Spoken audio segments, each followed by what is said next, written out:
And obviously, we want to hear the objections that we're going to be hearing from Stephen in the course of the programme.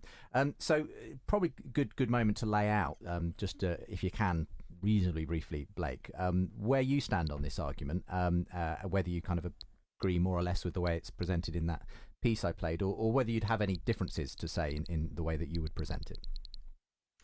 I think that for pretty much any argument, you can represent it deductively or inductively. And so, I mean, that deductive form is great because you can really understand how the evidence is working pretty quickly. So I'm perfectly fine with starting that way for sure. So when it comes then to this argument, it's a reasonably simple one. The idea that anything that begins to exist has a cause. That's the first premise normally, as stated.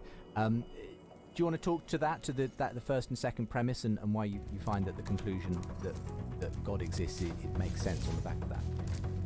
Yeah, so the video covered a few of those reasons. I would add one more, I suppose, and that's this. If you want to question the causal principle, essentially that whatever begins to exist has a cause, then you end up running into what gets called in philosophy philosophical skepticism, or an egocentric predicament. And so these are the situations kind of like, how do you know you're not in the Matrix?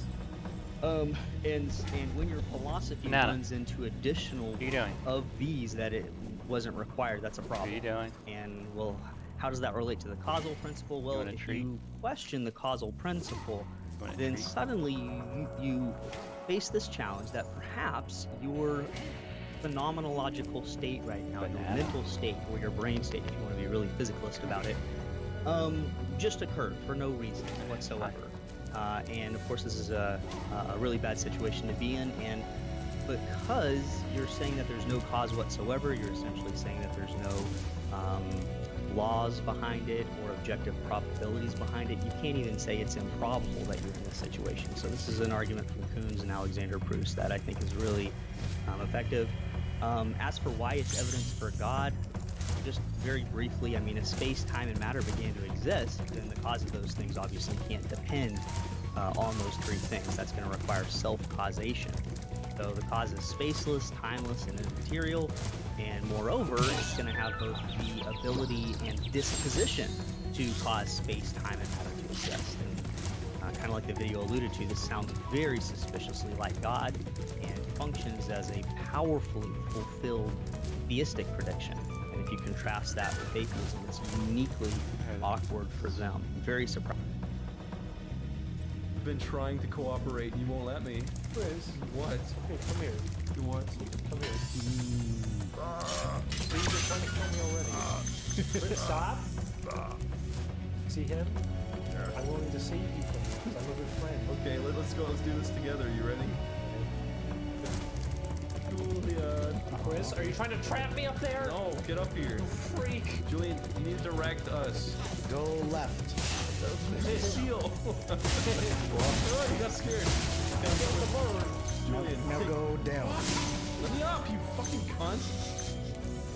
Oh! Go down. No, Chris, go up. Okay, we're going up. The circumstances have changed. Chris. Yes.